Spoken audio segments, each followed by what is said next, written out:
मैं doctor K Dewangan, professor mathematics department, government Digvijay college Rajnandgaon से आज मैथमेटिक्स के गणित के फर्स्ट पेपर को मैं तुम लोग के सामने समझाने जा रहा हूँ।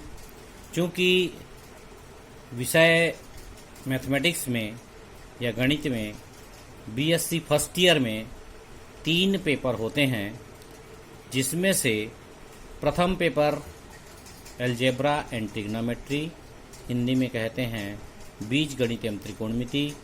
द्वितीय पेपर कैलकुलस कलन और तृतीय पेपर सदिश विश्लेषण एवं ज्यामिति, जिसे वेक्टर एनालिसिस एवं ज्योमेट्री कहते हैं। ये तीनों पेपर मैथमेटिक्स के तुम्हारे कोर्स में हैं। चूँकि ये तीनों पेपर 50-50 नंबर के होंगे, इसलिए तीनों पेपर मिलाकर 150 नंबर का होगा, 150 मार्क्स का होगा। और तीनों मिलाकर हमें 50 मार्क्स पासिंग के लिए अनिवार्य होगा। 50 मार्क्स पास होने के लिए आपको तीनों पेपर में जो भी नंबर पाएंगे, तीनों का टोटल होगा। अब देखिए, तुम लोग चूँकि नए नए हो, इसलिए तुम्हारे लिए ये जानना आवश्यक है कि first paper, second paper, third paper और सभी पेपर्स गणित के हो, चाहे भौतिकी के हो, चाहे रसायन के हो, चाहे कंप्यूटर के हो, चाहे इंडस्ट्रियल केमिस्ट्री के हो, चाहे जियोलॉजी के हो, सभी में पैटर्न सिस्टम है। पैटर्न का मतलब ये है कि फर्स्ट सेक्शन में 5 क्वेश्चन वेरी शॉर्ट आंसर के होंगे, अति लघुत्तरी जिसे हिंदी में कहते हैं, वेरी शॉर्ट आंसर, जिसमें अनिवार्यतः उन क्वेश्चनों को करना होगा। हर यूनिट से एक एक क्वेश्चन आएगा, एक एक 2-2, 3-3 लाइन में, जिसका उत्तर लिखना होता है, जो कि 2-2 नंबर का होगा। इस प्रकार प्रथम सेक्शन 10 नंबर का होगा।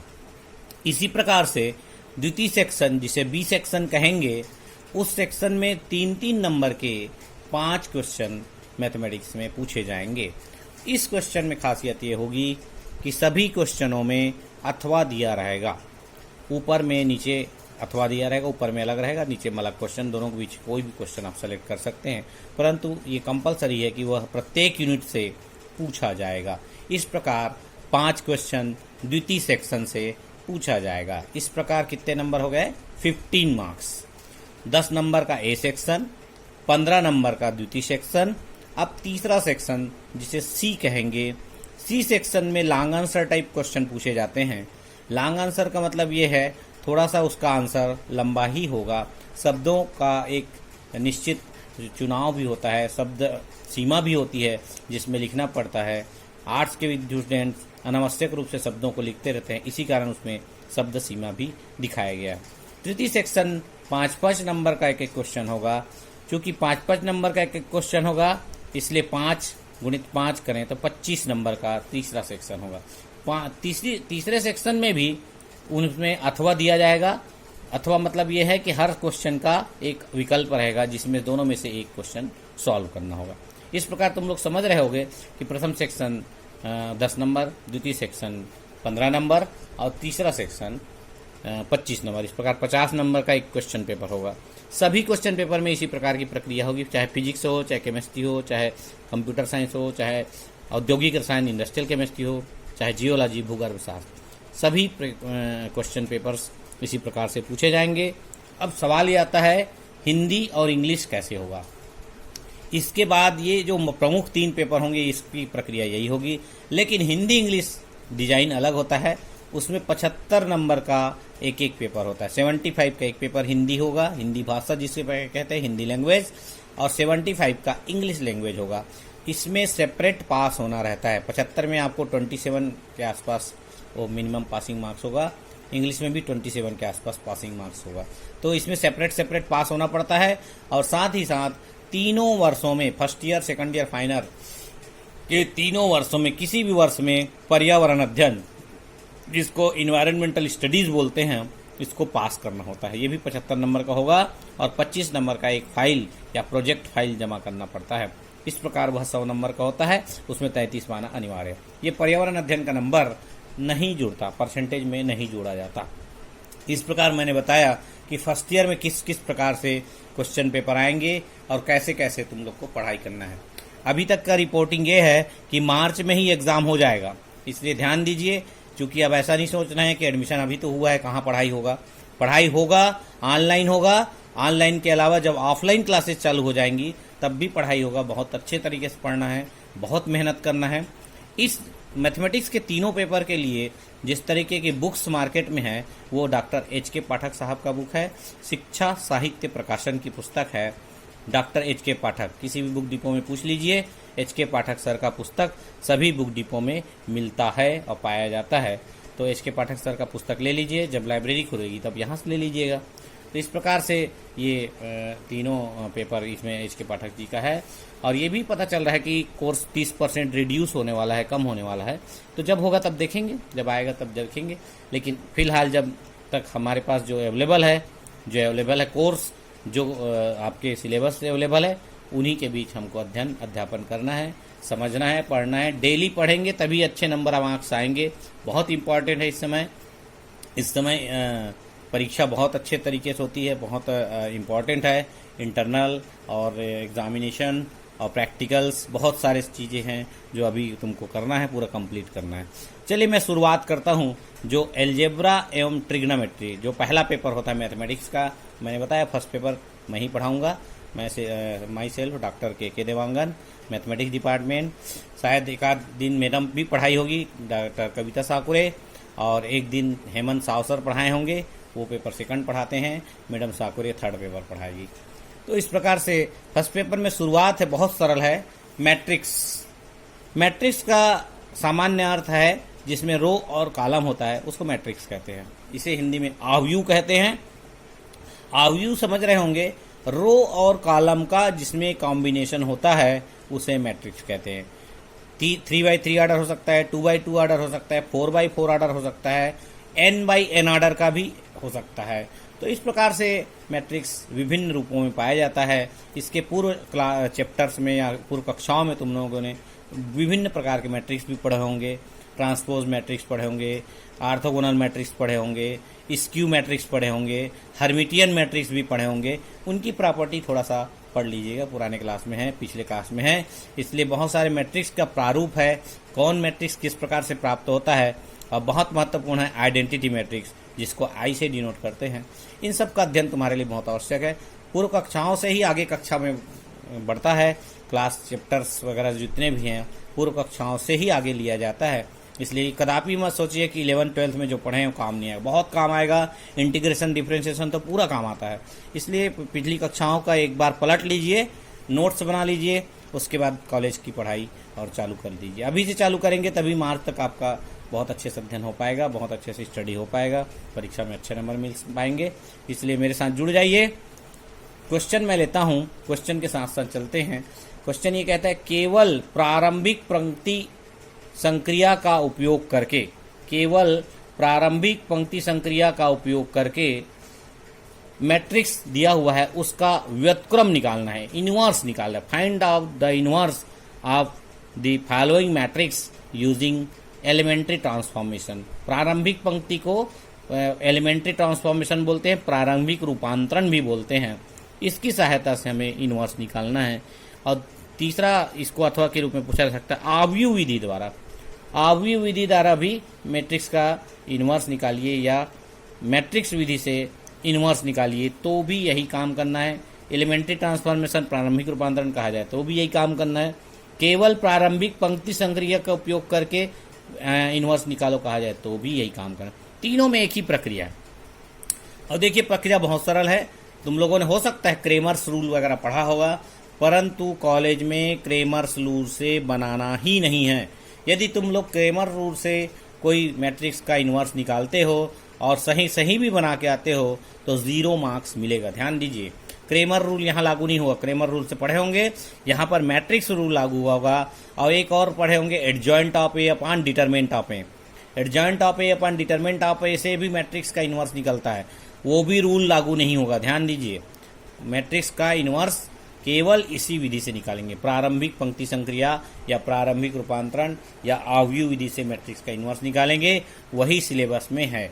अन्य कोई मेथड सिलेबस में नहीं है। Adjoint of A, determinant of A, ये आप कंपटीशन के हिसाब से देख सकते हैं। चलिए मैं शुरुआत करता हूँ। मैट्रिक्स दिया हुआ है, मैट्रिक्स का रो है 1 2 1 3 2 3 1 1 2। ये एक मैट्रिक्स है 3x3 ऑर्डर का, 3 रो और 3 कॉलम है। हमेशा जब भी इन्वर्स निकालना होगा वर्ग मैट्रिक्स दिया रहेगा, जितने रो हैं उतने कॉलम ही मिलेंगे, उससे अधिक रो और कॉलम नहीं दिया जाएगा। चलिए शुरुआत करते हैं। चूंकि दिया हुआ मैट्रिक्स ए है, मान लेते हैं ए इक्वल टू आई ए। हमने शुरुआत ऐसा किया।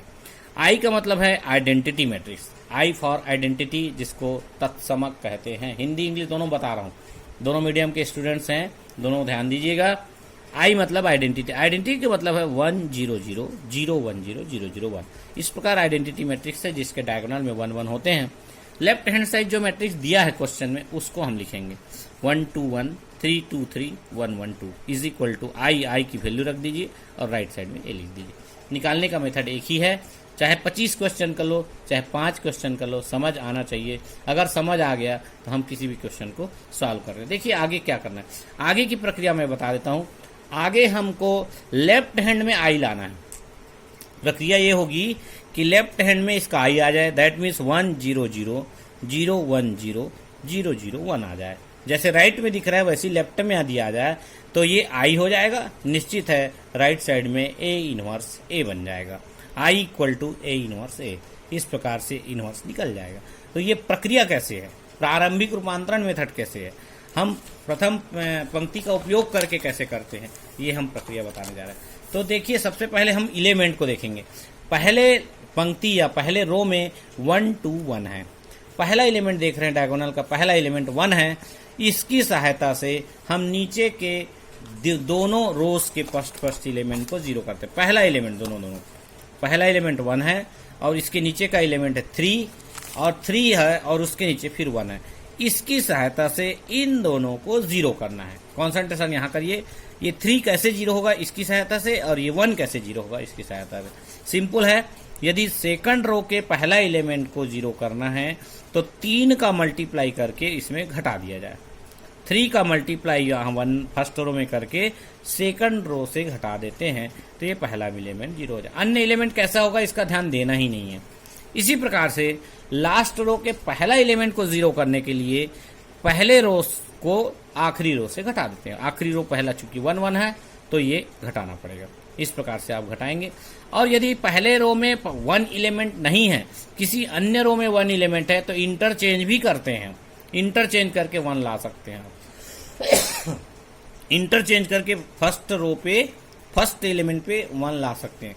और यदि किसी भी में 1 नहीं है, किसी भी रो में पहला एलिमेंट 1 नहीं है, तो उस संख्या से उसको डिवाइड करके 1 लाएंगे। कोई भी तरीके से 1 लाना ही है। 1 लाए बगैर प्रारंभिक पंक्ति या प्रारंभिक एलिमेंट्री ट्रांसफॉर्मेशन से इनवर्स नहीं निकलेगा। 1 लाना ही है। कोई भी एलिमेंट रह जाएगा, ये 5 है यहाँ पे तो 5 से डिवाइड करेंगे तो 1 आ जाएगा। यदि यहाँ 3 है तो 3 से डिवाइड करेंगे तो 1 आ जाएगा। यहाँ यदि 1 है तो 1 से डिवाइड करना ही पड़ेगा, नहीं पड़ेगा क्योंकि 1 ऑलरेडी दिया हुआ है। किसी भी क्वेश्चन में यदि पहला एलिमेंट 1 नहीं है तो 1 लाने का प्रयास करना है। किसी भी तरीके से 1 लाएंगे, चाहे नीचे से आए। मान लो यहाँ 5, यहाँ 3 या 1 होता तो रो को इंटरचेंज कर देते। थर्ड रो को फर्स्ट रो बना लेते, फर्स्ट रो को थर्ड रो। तो निश्चित है राइट साइड में first row second third row first row change हो जाएगा दोनों साइड। तो इस प्रकार से भी 1 ला सकते हैं। 1 लाने का तरीका है। 1 यदि आ गया तो उसके बाद की प्रक्रिया ये है। इसकी सहायता से सेकंड रो का फर्स्ट एलिमेंट और थर्ड रो का फर्स्ट एलिमेंट जीरो कर। सेकंड रो का फर्स्ट एलिमेंट जीरो करने के लिए फर्स्ट रो में 3 का मल्टीप्लाई करके माइनस कर देंगे। देखो मैंने लिखा है R2 माइनस 3R1। R2 में घटाना है, 1 में 3 का मल्टीप्लाई करते हुए। तो इस प्रकार से पहला रो तो वैसे ही होगा 1 2 1। सेकंड रो जीरो हो जाएगा, देख लीजिए। सेकंड रो के सेकंड एलिमेंट -4 हो जाएगा और लास्ट एलिमेंट चूंकि 1 था इसलिए जीरो हो जाएगा। इसी प्रकार सेकंड वाला लास्ट रो में देखो R3 के पहला एलिमेंट जीरो करना है। इसके लिए R3 माइनस R1 लिखेंगे और इसको पुस्तकों में या बुक्स में R213 लिखते हैं, -3 लिखते हैं। R31 -1 भी लिखते हैं। लिखने का तरीका है, देखिए R21 -3 मतलब R2 माइनस 3R1। लिखने का तरीका है, दोनों एलिमेंट 0 हो गए, इसके अकॉर्डिंग में जो एलिमेंट नीचे प्राप्त हुआ -1 और 1 आ गया। इसी प्रकार राइट साइड में देखिए, राइट, ये प्रक्रिया लेफ्ट में भी करेंगे तो राइट में भी करेंगे। इसी प्रकार राइट में करेंगे, फर्स्ट रो को 3 से मल्टीप्लाई करके सेकंड रो से जब घटा देंगे तो ये -310 आ जाएगा, लास्ट वाला आ जाएगा -10। लास्ट वाले में कुछ मल्टीप्लाई करना ही नहीं है, R3 - R1 तो -101 आ जाएगा। इस प्रकार से पहला ऑपरेशन कंप्लीट हुआ। अब सेकंड ऑपरेशन, जब यहां दोनों पर 0 आ गया तो आगे की प्रक्रिया में इस पॉइंट पर 0 लाना है। क्रम यही रहेगा किसी भी प्रश्न में, इस पॉइंट पर 0 लाना है। जो मेरी उंगली है रो थर्ड के सेकंड एलिमेंट पर ध्यान दीजिए, रो थर्ड के सेकंड एलिमेंट पर 0 लाएंगे। इसके पहले रो सेकंड के सेकंड एलिमेंट को देखिए, रो सेकंड के सेकंड एलिमेंट पर -4 है यहाँ पे, तो -4 को सबसे पहले बनाना है 1। -4 को पहले बनाएंगे इस प्रश्न के अनुसार 1 बनाने के लिए हमें -1/4 से इसको मल्टीप्लाई करना पड़ेगा। तो मल्टीप्लाई सेकंड रो बाई -1/4 हमने लिखा है। तो देखो यहाँ पे लेफ्ट हैंड हो गया, राइट हैंड में क्या आ रहा है, -3 है तो 3/4 हो गया, ये 1 था प्लस तो -1/4 और 0 का 0 हो जाएगा। सेकंड रो को टोटली -1/4 से मल्टीप्लाई किया। अब इसके बाद इसकी सहायता से लास्ट वाले को 0 करना आसान है। देखिए 1 -1 नीचे है तो दोनों को ऐड कर देंगे तो आ जाएगा। रो 3 2 1 ऐसा लिखते हैं, इसका मतलब है R3 में लिखे और R3 + R2 कर दिए। रो 3 और रो 2 को जोड़ देंगे तो हमारा यहाँ नीचे 0 आ जाएगा। देखो लेफ्ट हैंड वैसी है 1 2 1 0 1 0 और लास्ट आ गया 0 0 1। राइट हैंड में इसके अकॉर्डिंग क्या आएगा, 1 0 0, 3/4 वैसी है, -1/4 वैसी है, 0 है। इन दोनों रो को जोड़ने से लास्ट रो में परिवर्तन आ जाएगा, -1/4 -1/4 1 आ गया। इस प्रकार से ये रो प्राप्त हो। अब हमारी आगे की प्रक्रिया, यहाँ 0 और यहाँ 0 आ गया। चूंकि यहाँ 0 आ चुका है इसलिए इसके अगली प्रक्रिया नहीं करेंगे, अदरवाइज इससे इसको घटा के जोड़ के जैसा भी यहाँ 0 लाना पड़ता है। यहाँ 0 आ चुका, अब बचा हमारा 2 पॉइंट, आइडेंटिटी बनाना है लेफ्ट हैंड को, इसको 2 को 0 लाना है और 1 को 0 लाना है। इसको 0 लाने के लिए देखिए क्या कर सकते हैं, रो 1 में घटाना पड़ेगा -2 रो 2, 2 का मल्टीप्लाई करें रो 2 में और 1 में घटा दें तो ये पॉइंट 0 हो जाएगा। R1 - 2 रो 2, R1 - 2 रो 2 करें तो सेकंड एलिमेंट 0 हो जाएगा, अन्य एलिमेंट अनइफेक्ट होगा, प्रभावित नहीं होगा। देखो एज इट इज आ गया। इसी प्रकार राइट हैंड साइड में भी वही प्रक्रिया करें, R1 में लिखेंगे और R1 में से माइनस करेंगे 2R2, R2 में 2 का मल्टीप्लाई करते हुए घटाते जाएंगे, 2 का मल्टीप्लाई करते घटाते जाते ऊपर जो भी एलिमेंट आएगा वो आपका दिख रहा है, -2/4 2/4 और 0, और नीचे वाला एज इट इज। नीचे वाला देखो एलिमेंट में कोई परिवर्तन नहीं आया, नीचे वाला वैसा ही है जैसा पहले था, इसमें कोई परिवर्तन। अब हमारा अगला टॉपिक है, अगला पॉइंट है 0 लाना। यहाँ पर देखो फर्स्ट रो के लास्ट एलिमेंट में 0 लाना, हमने रो ही ऑपरेशन किया। देखो कॉलम प्रक्रिया करना ही नहीं है, कॉलम से कॉलम नहीं घटाएंगे, कोई कॉलम से कॉलम नहीं घटाएगा। ध्यान रखिए, रो प्रक्रिया, पंक्ति अवयव या रैखिक रूपांतरण जिसको बोलते हैं, वो आपका पंक्ति से पंक्ति या रो से रो ही घटेगा। प्रारंभिक रूपांतरण में रो से रो ही घटाना है, जहां रो लिखा हुआ है साफ रो से रो। अब देखिए लास्ट एलिमेंट यहाँ पे घटाना है, 1 लाना है इसकी सहायता से। सेकंड बीच वाले को 0 लाना था इसकी सहायता से, सेकंड रो की सहायता से, और फर्स्ट रो के लास्ट एलिमेंट को लानेंगे थर्ड रो के लास्ट एलिमेंट की सहायता। देखो 1 दोनों में 1 है, नेचुरली R1 - R3 कर दे तो 0 आ जाएगा। यही हम करेंगे, R1 - R3, R1 - R3 मतलब R13 - 1, R13 मतलब फर्स्ट रो थर्ड रो में घटाया और माइनस का बीच में मल्टीप्लाई मैंने माइनस कर दिया। तो लेफ्ट हैंड आइडेंटिटी आ गया, देखो 1 0 0 0 1 0 0 0 1। परंतु राइट हैंड साइड में परिवर्तन हो जाएगा, R1 में से R3 घटाएंगे तो R3 इधर जाके जुड़ जाएगा। तो इस प्रकार से -1/3 इधर जो भी एलिमेंट आया ये आए इंटू ए। तो देखो क्या आ गया राइट हैंड में, -1/4 पहला, सेकंड हो गया 3/4 -1, नेक्स्ट एलिमेंट है 3/4 -1/4 0 आया, और लास्ट वाला आया -1/4 -1/4 1 आया। तो इस प्रकार देख रहे हैं राइट साइड जो है कैसे हो गया, A इनवर्स A के फॉर्म में आ गया। लेफ्ट हैंड जब आई हो गया तो राइट हैंड निश्चित है A इनवर्स A के रूप में आ गया। हम इस प्रकार से कह सकते हैं A इनवर्स इक्वल टू -1/4 3/4 -1 3/4 -1/4 0 -1/4 -1/4 1। परीक्षाओं में 3x3 ऑर्डर के ही क्वेश्चन ज़्यादातर पूछे जाते हैं, इसलिए इसकी प्रैक्टिस बहुत अच्छे से कर लीजिए। कोई भी मैट्रिक्स का इन्वर्स निकालने आया तो हमेशा वो स्क्वायर मैट्रिक्स आएगा, और दूसरे अन्य मेथड से आप निकालोगे तो गलत माना जाएगा, 0 मार्क्स मिलेंगे। और इसको टेस्ट करने के लिए तुम घर में जाके adjoint of A upon determinant of A जो 12वीं में पढ़े हो या 11वीं में पढ़े हो, उस मेथड से बनाकर देखिए क्या सच में आंसर यही आया है। अगर यही आया है तो सही है, और नहीं आया है तो गलत है।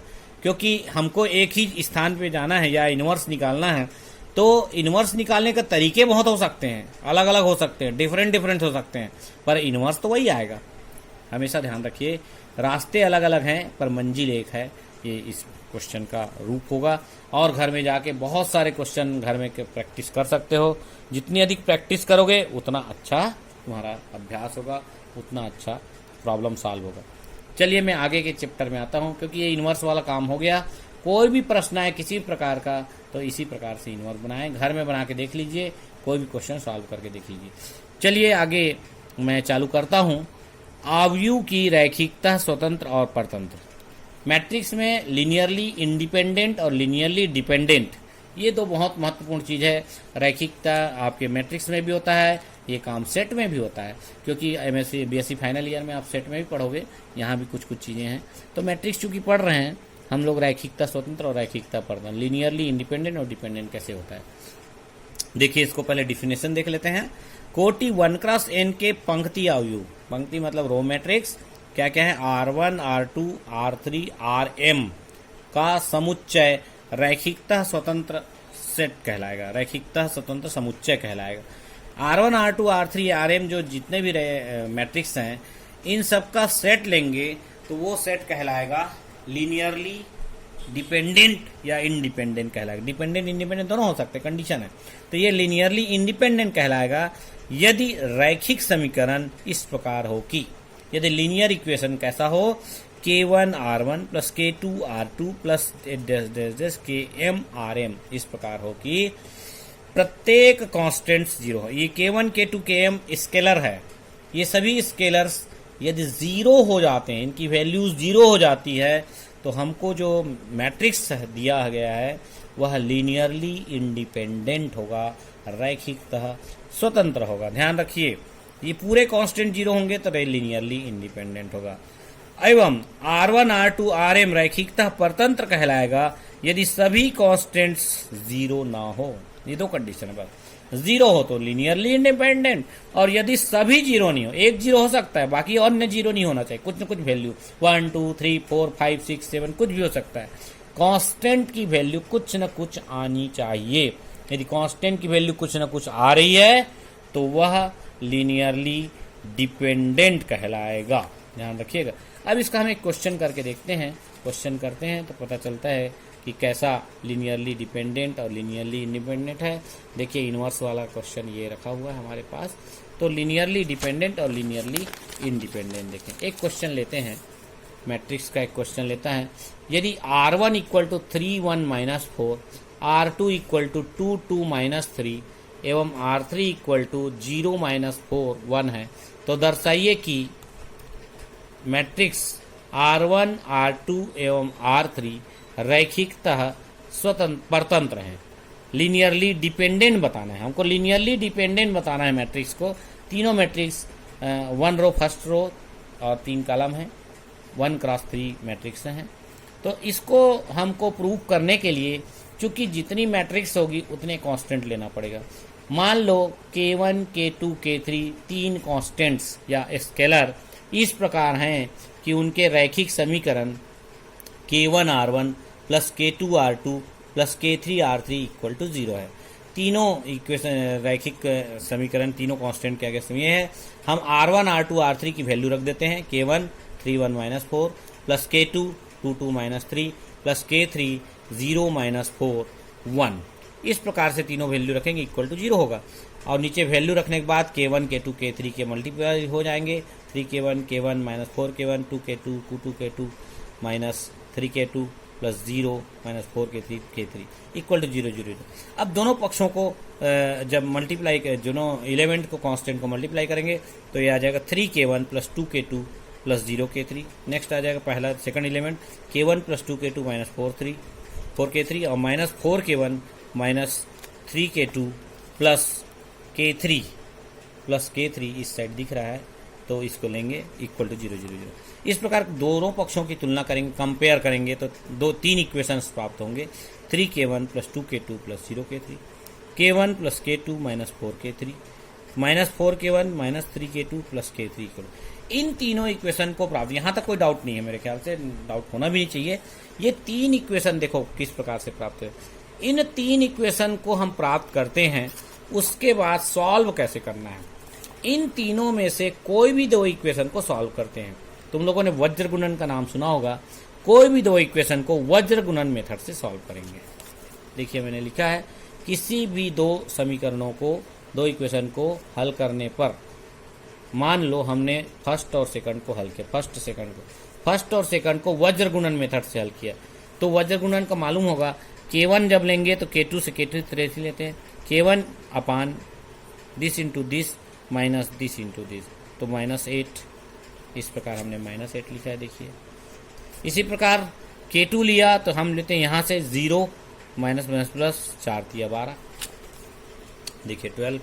और k3 लिया, k3 इस प्रकार तीसरा लिया तो हो जाएगा 3 दूनी 6 माइनस 2 माने 4, 6 माइनस 2 माने 4। तो इस प्रकार k1 k2 वज्र गुणन मेथड मालूम होगा तुम लोग को। k1 upon -2, k2 upon 3 is equal to k3 upon 1। इन सबको एक कांस्टेंट दे देते हैं k। तो k1 की वैल्यू आ गई -2k, k2 की वैल्यू आ गई -3k और k3 की वैल्यू आ गई k। इस प्रकार k1 k2 k3 के तीनों के मान आ गए। इन तीनों मानों को, चूंकि हमने इक्वेशन 1 और 2 सॉल्व किया है, इसलिए इन तीनों मानों को समीकरण 3 में रखेंगे। जब भी दो इक्वेशन जो कोई भी सॉल्व करें, यदि हम 1 और 3 को सॉल्व करते हैं तो उस इक्वेशन का मान, उस वैल्यू को 2 में रखेंगे।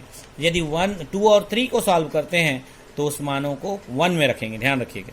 यदि हम 3 में रखते हैं तो देखिए -4 -2k रखा हमने, -3 बाहर है, 3k रखा सेकंड वैल्यू और थर्ड वैल्यू k है, रख दिया तो ये वैल्यू 0 आ गई।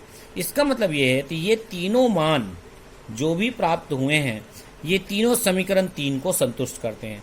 अब समीकरण 3 को संतुष्ट करते हैं तो हम मानते हैं कि k1 k2 k3 के सभी मान सही हैं, अर्थात k इक्वल टू 1 लेंगे। k इक्वल टू जैसे ही 1 लेंगे, k1 equal to -2, k2 equal to 3 और k3 इक्वल टू 1 आ जाएगा। इस प्रकार ये तीनों मान प्राप्त होते हैं।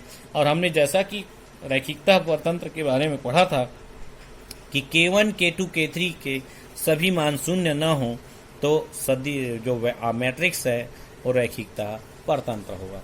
इस प्रकार देख रहे हो, चूंकि ये संतुष्ट कर रहा है मानों को, इसलिए k इक्वल टू 1 लेंगे। ध्यान रखिएगा, रैखिकता परतंत्र के प्रत्येक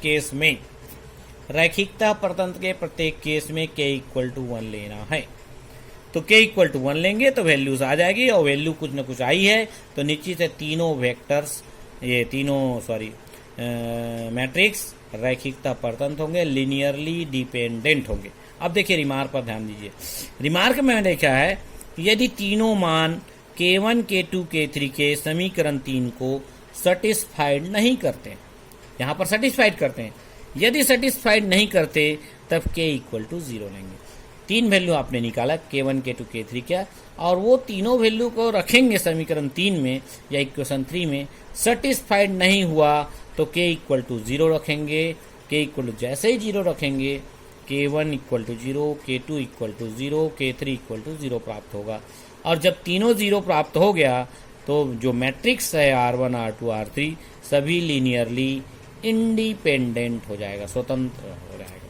तो ये अन्य प्रश्नों में मिलेगा, रैखिकता स्वतंत्र प्रूफ करो, रैखिकता परतंत्र प्रूफ करिए। तो ये दोनों प्रकार के प्रश्नों को सॉल्व करने का मैंने तरीका बताया। अब इसे अच्छी तरह दिमाग में रख लीजिए कि कैसे रैखिकता स्वतंत्र होते हैं, कैसी रैखिकता परतंत्र, क्योंकि पुस्तक में नहीं लिखा है कैसे मान निकाला जाए।